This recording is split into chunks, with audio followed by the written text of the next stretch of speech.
Welcome to Wednesday Unwind. Chance to take a breath. Joyce, you're already laughing. I'm not going to look at I'm already on it. I didn't know it. you.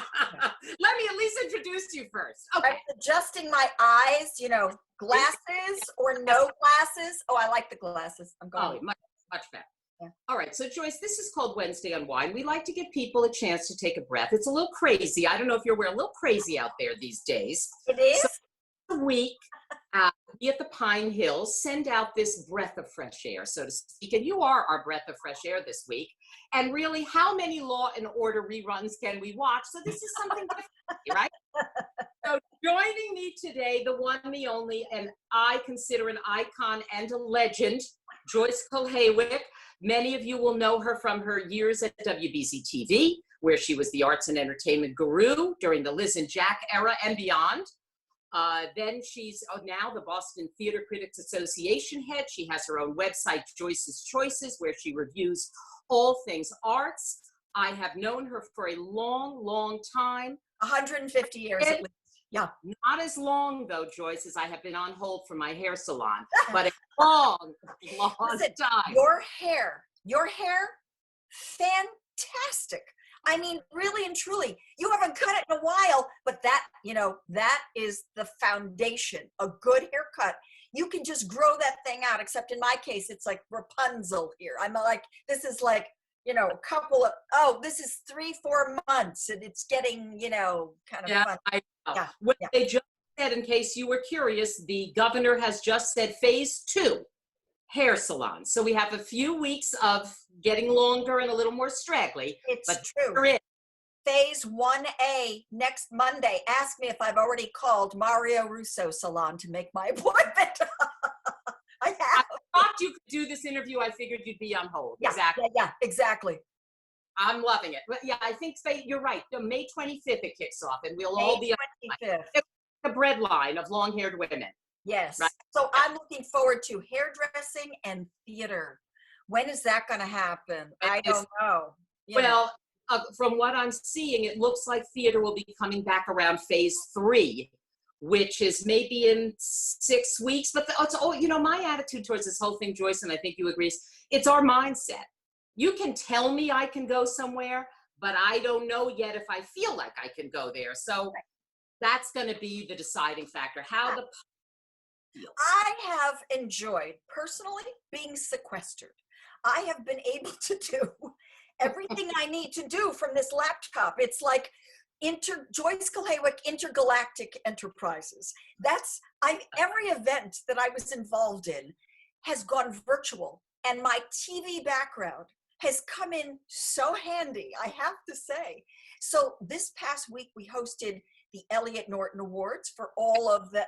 It was really kind of incredible. All of the critics came out from behind their bylines and sat in the Zoom boxes, and we had videos sent in by people. We had tributes, we had musical performances, we had all the nominations.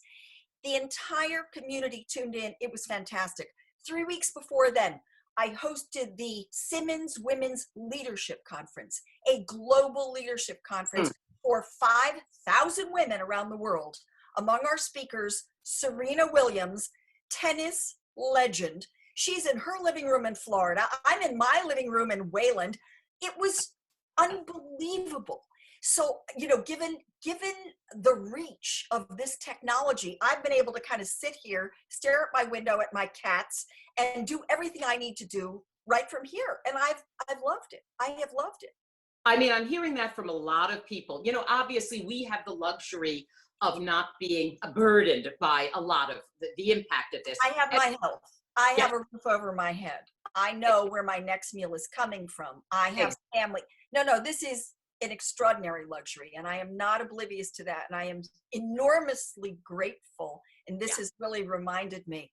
What I've realized, though, I've learned so much from this time, which is what the virtual world actually does have to offer us. We're going to reinvent everything we do. We're going to have virtual Fridays, let alone casual Fridays. We're going to have virtual Fridays. We're going to have much more flexible work schedules for people who work from home.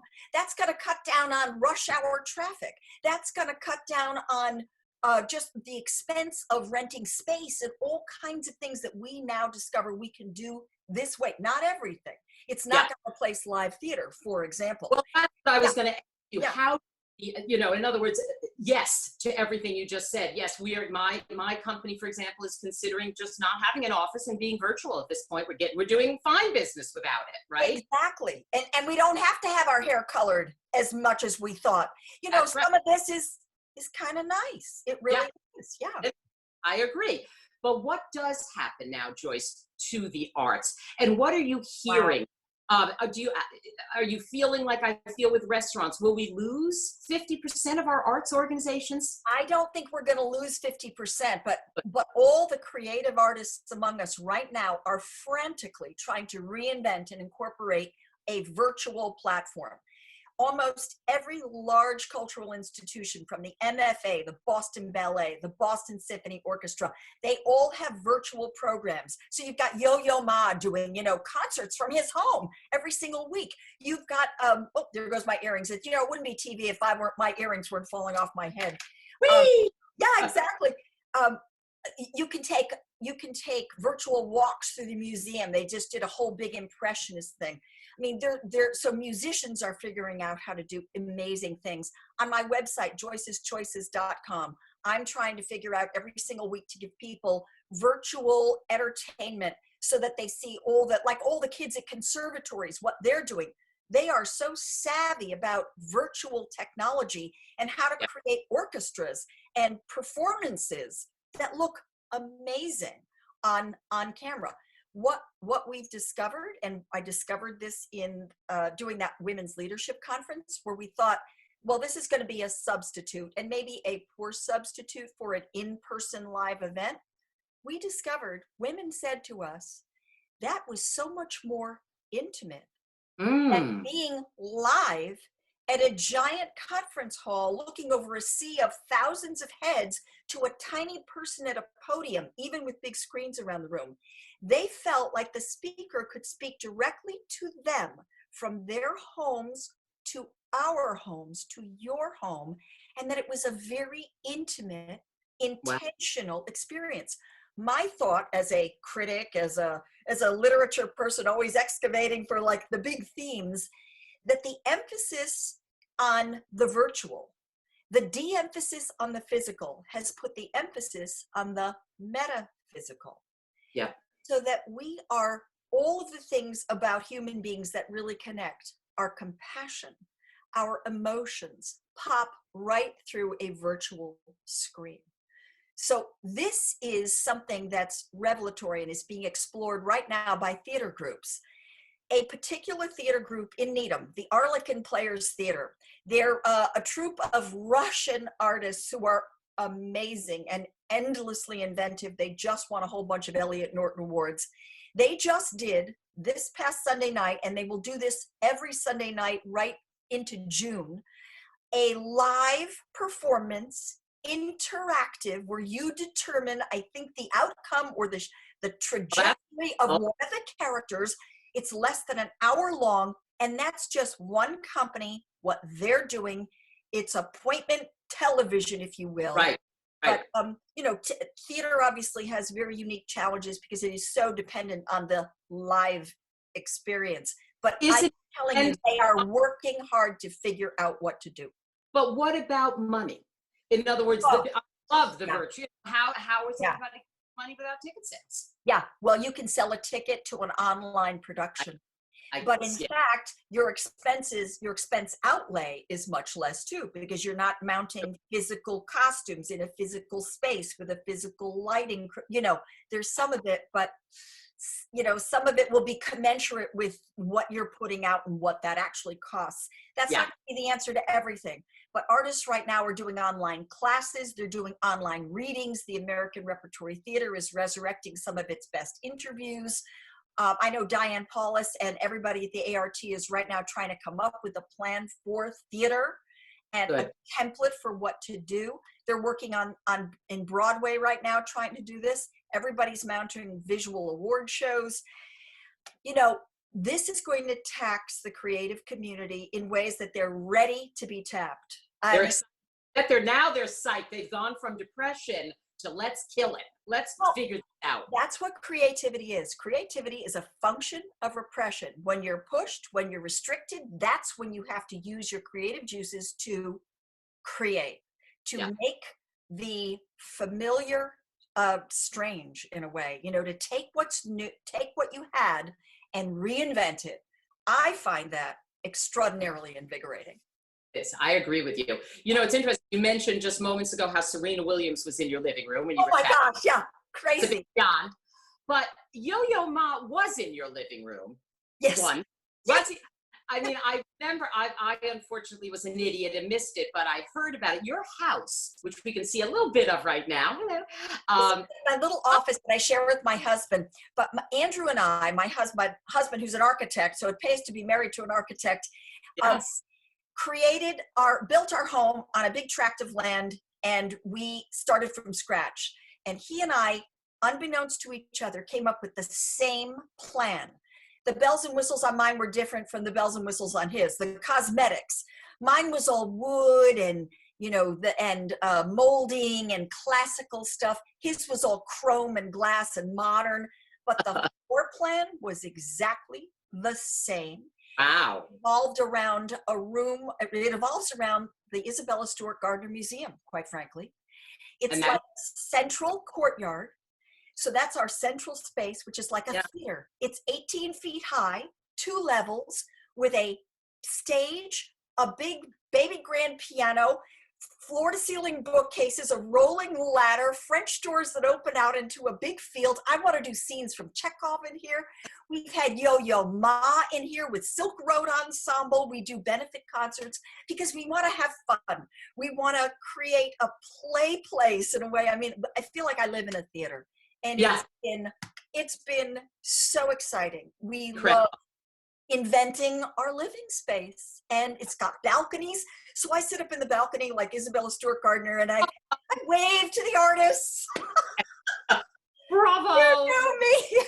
It's really, we're having a lot of fun. I love it. I know, I've seen it, and I've always been wowed by your home and Andrew's talent. But I will say, it still feels very intimate. You don't come in and say, oh, I'm afraid to sit or walk or touch it. Big mansion. It's not no, it's very welcoming and warm still. Yes. I love it. I love it. There's intimacy to it, even though it's large. I absolutely agree with you. Yeah.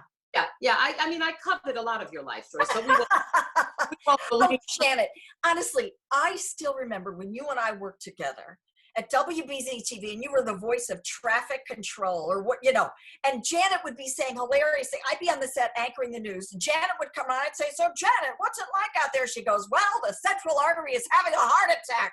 No, coronary. And then for July 4th, it was always red, white, and backed up from Boston to the Cape. Oh, I had a slew of it. I'll tell you, Joyce, though, it was so funny when they said I was going to be the voice for that show. Yeah. I thought, well, that'll be easy. Jack Williams, Liz Walker. What did I get? Joyce Kulhawik and Chris Angla. I had to practice those names every morning in front of a mirror. Kulhawik and Angla, Kulhawik and Angla. That was not easy, but that was a lot of fun. Live on 4 was a lot of fun. Oh my gosh. I remember there was a critic for the Phoenix, Cliff Garboden, and he would give the roundups of what would be on every show that day. And so we get to Live on 4 and he'd say, Joyce Kulhawik and Chris Kanangla pronounce their names. Exactly. Oh, I feel that very strongly. Kanangla and Kulhawik together again. Yeah. Yes. Now, Joyce, going back, may we take a trip backwards? Sure. Thank you. You were not a television person when your career began. No. You didn't dream of being Joyce Kulhawik when it all started out. Tell us about that start, because there's a lot of people now who are graduating college and thinking, is what I'm graduating with going to be my life? Well, maybe not. Let's tell that story. Well, you just never know exactly. I tell people always, just do the things that you love, and eventually you'll be able to make them coalesce into some kind of a career. You're going to have to use your skill sets. The truth is, we are who we are. Who we are will out. You may choose something that you think the job market is the right thing for, but it's not you. You will end up being frustrated, unhappy, and if you're lucky, find your way. So I found my way, but it started long, long time ago when I was a little girl and I was imagining that I was Sarah Bernhardt and I was imagining that I was performing. I thought I was a ballet dancer or an opera singer or a nun. You know, those are sort of closely related. Very, Okay. yeah. Oh, nuns, very dramatic. And those Oh, habits, oh my gosh, I loved it. You know, they changed the um, habit and I lost my vocation. So, you know, but I love the nuns. They were focused and disciplined, but very dramatic.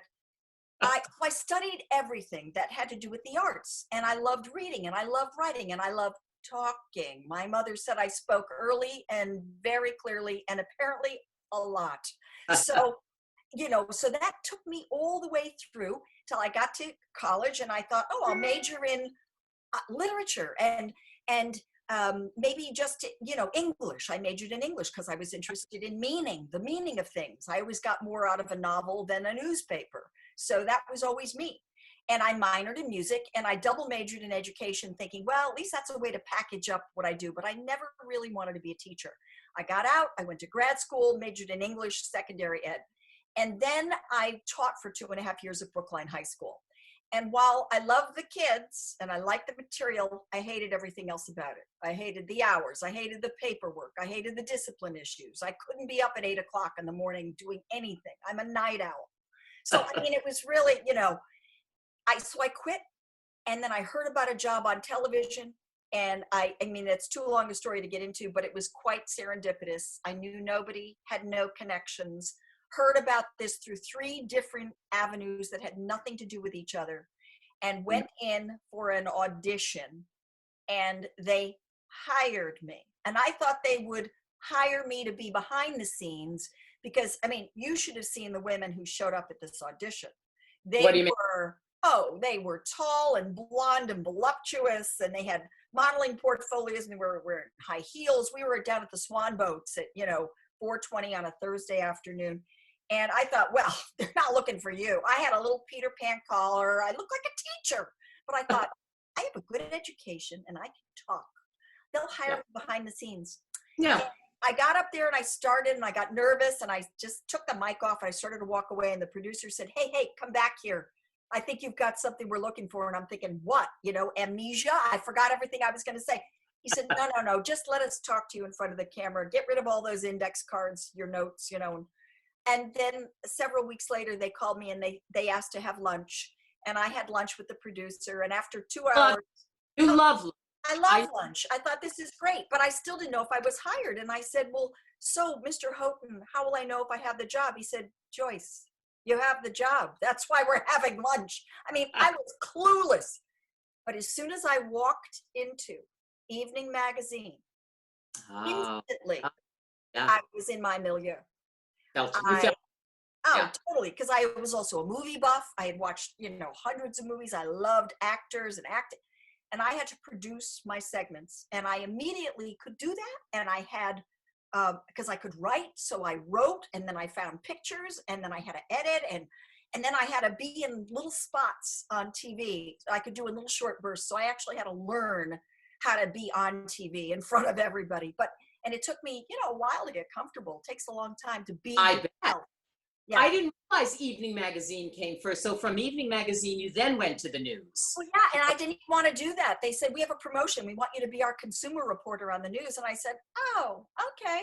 Well, I don't think so because you know, while I could do that for you, I don't really care about consumer issues. What I care about are the arts. What I care about are artists and entertainment and what that means to people and how it enriches. And that's what I know. That was my soul. And they said, don't you understand? This is a promotion. I said, yeah, I don't think so. They thought I was insane. But 6 months later, they came back to me and they said, you know what? We're going to do that. We're going to do arts coverage. And in fact, I was the first arts and entertainment full-time reporter in the entire country on a newscast as part of news, sports, weather, and arts and entertainment. And it was so groundbreaking and so unusual that the New York Times wrote an editorial about this and praised WBZ for having the foresight and the community spirit and wherewithal to devote resources to this coverage, which of course is the most important part of the news. It's Great. Good news. It's the good news. Good news. Yeah. Good news. This is what people are capable of.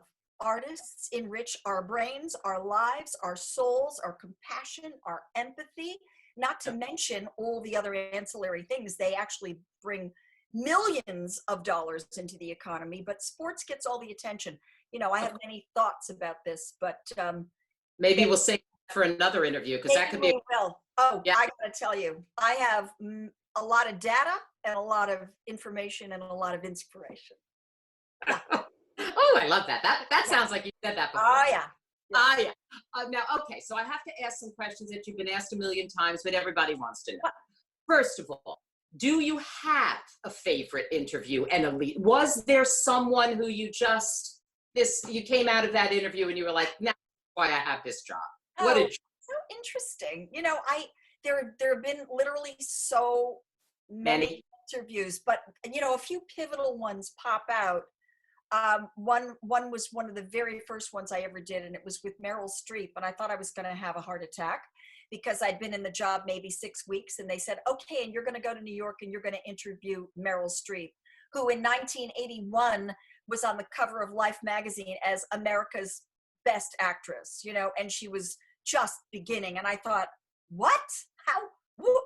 But I remember how I prepared. I remember the questions I asked, and they remain some of the best questions I've ever asked anybody and some of the best answers that were ever given to me, because the woman is so smart and open and willing to engage, just as she does as an actress. She did in a very respectful way, which not everybody does, with a reporter. And I had eight minutes to talk with her, and one of the best questions I think I ever asked, and she answered, and it's a really interesting lesson you can apply anywhere. I said to her, okay, when you, as an actress, after you learn the lines, after you're in the costume, after you've learned the block-in, then what happens? So I'm trying to figure out how do you do this? Yeah. How do you do this? She looked at me and she said, she thought about it, and then she said, I forget everything. In other words, I let it all go because she's already absorbed it. So then she lives it spontaneously in the moment.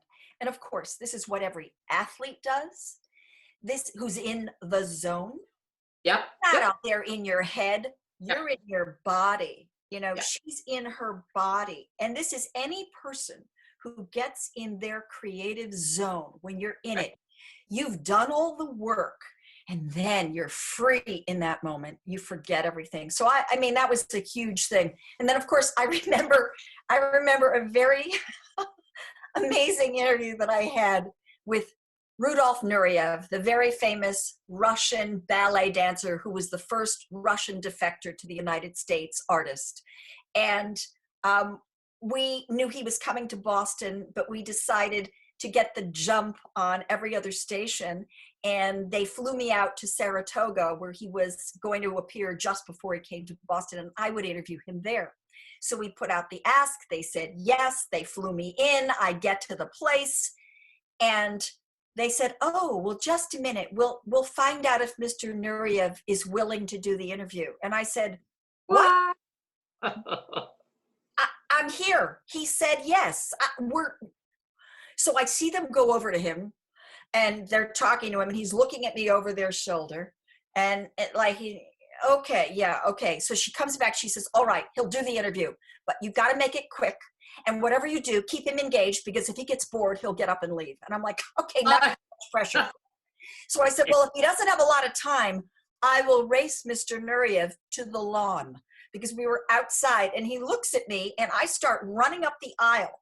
And he then looks, and he starts running up a different aisle. We get out to the lawn. We sit down in these chairs. And so already we're kind of parrying with each other, right? So we sit down, and he again, a real artist and a fabulous human, gives me the most passionate, honest, vulnerable interview about how he loves to dance, and how it comes from his deepest soul. And I'm like, oh my God, this is amazing. And I thought, okay, well, I don't want to overstay my welcome. I'm going to wrap this up now while it's all going really well. And I said, well, thank you so much, Mr. Nureyev. And I reach out and I shake his hand, and he reached out and shakes my hand. And I lean back in my chair and I keep right on going. My chair flips over backwards. My legs go flying past the camera. Everybody is screaming. My cameraman's standing over me. I'm looking up at the sky on my back in front of the most graceful man in the world. And he's going, get up, my cameraman. And I said, well, and I look over, and Nureyev is laughing his head off. And I said, well, if Mr. Nureyev would stop laughing and help me up, he jumps up from his chair, reaches out, takes my hand, lifts me up and says, an arabesque. And I said, you can borrow that anytime you like. And so that's the moral of the story is always get up, ask for help when you need it, and then get back up on your feet. And you never know what kind of dance you're going to create. Oh God, that would be a great address right there. That is a commencement address right there. That's awesome. Yeah. That's awesome. Now, so that's hilarious. Were there any that gave you the infamous, one-word answers? Oh, yeah. Drunk, or they were stuck? Oh, yeah. Yeah. Okay. So, well, I had somebody throw me out of an interview. I mean, John Travolta, unbelievable. Then he came back and apologized. Good. So, yeah. Well, it was like, I'll tell you the story. So I go in and I'm, a little inexperienced, but I'm thinking I can approach everybody, in a very honest way, because I have no hidden agenda, and I'm not trying to embarrass anybody or get them to say anything bad. I'm trying to find out how they tick and what wisdom do they have that they can share with us. See, that's what I'm interested in, not who did you sleep with last night. I want to know, what do you know that you can show us, tell us, how does an artist work? So I go in and I ask John Travolta, I said, so in a business where, everything is very up and down, I said, you've had some fabulous big hits in your career, and then you've had some bombs. Well, whoops. Yeah, I think it was the word bomb, because what is the word bomb? Yeah, he exploded at that moment. And he said, bombs? There've been no bombs. And then that's the trouble with you reporters. And it's like, there've been no bombs. I'm thinking, did he forget Moment by Moment with Lily Tomlin? I mean, come on. There were a few. His career was actually kind of in the dumper. But my point wasn't to to make him look bad. I, in my naivete, thought, well, he's a big star. He's incredibly talented, and that's obvious. I was asking him about how he navigated failure in a business that's rife with failure, and everybody has to figure out how to find their footing. That was my question. I didn't ask it as well as that. I used the word bomb. He said, go. I said, well, let me re-ask the question. He said, go, just go. And I said, okay.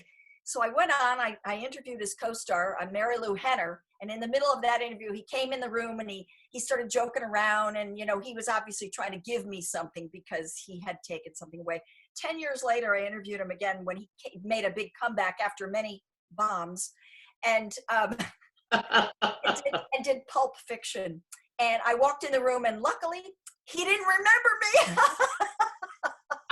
And I got a kick-ass interview from him. It was fabulous. Yeah, it was fabulous. So, yeah, there's, you've got to remember people are, they're all individuals. Everybody's sensitive around different edges, and who knows what kind of bad experiences he had prior to. But I have never used the word bomb again with an artist. And that. Were you ever like starstruck? Literally? Oh, God. I had to interview Mel Gibson once when he was young and good looking. And I could barely form sentences. I sat there terrified, and it was really, I was very, very. Hamina, right? Yeah. Oh, plenty of times. It took me a long time to get super comfortable. It really did. And I think interviewing people, and you're doing a bang up job, by the way, is the hardest thing that for me to do an interview. This is not terribly hard because we're friends. I can imagine it extremely different when you are interviewing someone you have never met, who is a star, who might have sensitivities towards certain words like bombs. I mean, I would be very, Yeah. very It's pressured. tricky, and you have to form a rapport almost immediately. And the worst situations are those horrible press junkets where they literally run us through one after the next. And it started out with like you'd get 10 minutes, and then it was 8 minutes, and then it was 5 minutes. And by the time I stopped doing my job after about 27 years, 28 years, we were down to 2.5 minute interviews with people. Yeah. You would race into the room, sit in the chair. It was still warm from the body before you. And you were looking at a glazed over actor who was like, okay, what brilliant thing are you going to ask me? And of course, we all have to ask certain foundational questions about, the work at hand. So it was miserable. I hated those. Was covering, because I know you covered things like the Oscars and the Grammys, are those the same kind of thing? Is it like a line of reporters? No, that's so much more fun. Now, honestly, I have to say covering the Oscars for me, huge professional excitement, celebration. Just I loved it. It was hard because you'd be out there all day in a ball gown, because everybody has to be in formal garb.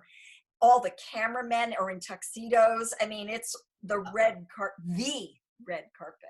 Yeah. And he was standing there. And what's interesting is that you see all these stars at one time.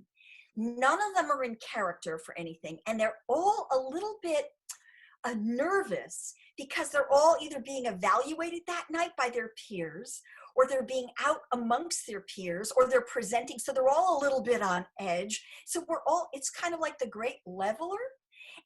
But they're all excited, and it's like a party for them. So you're like, oh my God, there's Warren Beatty. Oh my God, there's Tom Cruise. Oh, there's Nicole. Who do you talk to first? It's kind of like this embarrassment of riches, and they all greet you like they're excited and a little bit on their best behavior, but a little bit, they're not in charge.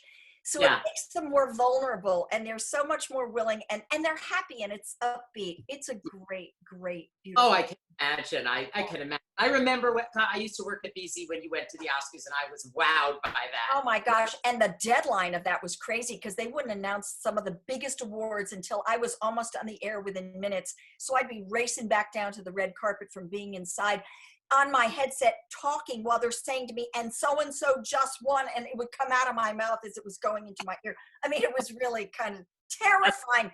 And, I'm trying to make sure my hair looks okay, and I still got the lipstick on, and I got the mic and the clipboard and the gown, and I'll never wear a... I'll appreciate how hard you work, Joy. It was hair-raising. It was hair-raising. It was hair-raising. Oh my God. Now listen, you and I know you're bored of me because on June 1st, we're going to be together again. It's enough already of Janet Prensky. Come on, you have the best voice in broadcasting. You still do. You still do. Yeah. I love it. I got a gig I want you to do for me. June 1st, Pink Pages. Yes.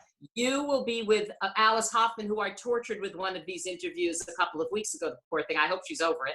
So Alice, Ann Leary, and you will chat a little bit. They'll do some meetings. We'll raise some money for the Hoffman Breast Center. That has been a wonderful event that you've hosted over 15 to 20 years now, Joyce. It's been a long time. I mean, we thought it was like a one-shot deal, and then it was so successful. People loved it so much. That is a special. That is a night. And I'll tell you, you brought up the American Repertory Theater where we've always held it. Obviously, we will be doing it virtually this year. You'll be hosting it as you always do. And I just, I always tip my hat to you. You do so much good work in the world. You're so charitable. Besides looking good at the Oscars, you do a lot of darn good charitable work out there. Thank you. Hosting these events, doing this for me is so... I can't explain it. It's like, it's so rejuvenating, and it's so exhilarating to me. I love being with a live audience and a virtual audience. I get so much, and then I feel like I take it in and then I channel it back out, and it creates this phenomenal momentum. That's what I think I'm supposed to be doing in the world. And I've had many, many ways to do it with causes that I really, really believe in. I mean, I don't know if I could sell, asphalt tiles, but I know I can sell the arts. I know I can help people get through cancer when they've been diagnosed, 3-time cancer survivor. I know that I can talk about women and women's issues and what women go through and leadership and all of that. And so I learn a lot every time I do this. And I feel like the world is my support group. Well, you're really blessed, because all I've heard through this whole interview is you landed a job in television and it felt right. It felt like it was you. Now you're so involved in this outreach world that you're now, and it feels right to you. It's you. So you're very blessed to have found so much that feels good to you. And I haven't been able to plan it. And it's like we all have to kind of follow what makes our heart beat fast. And I tell that to everybody. So when you're young people out there looking for their work, what are they going to do? I tell them, don't look at the job market necessarily. Do the things that speak to you, because you will be good at those things. You will be better than people who are just choosing that because it's like a thing to do, like they're teachers because there's a shortage of teachers. But if you have no interest in that, if you're not suited to that, if you don't love that, passion may be too strong. Not everybody has a passion. I wasn't sure this was my passion. I just knew that doing this felt good. Oh, good. Okay, so I'll do more of that. That's what people need to follow. And then the path reveals itself to you. It kind of opens up and you course correct as you go. Yeah. Very blessed. So I think everybody who's had careers like you just are blessed. That's all. They're pure and simple. Lucky. Exactly right. Well, it was a joy to be socially isolated with you, Ms. Kulhawik. And I don't feel isolated at all. Together. And of this wonderful community, the Pine Hills. And one day I will get you down to the Pine Hills. I would love it. We'll have some lunch and we will fet and enjoy normalcy again someday. I would love it. Thank you, Janet Prensky. Mwah. See you soon.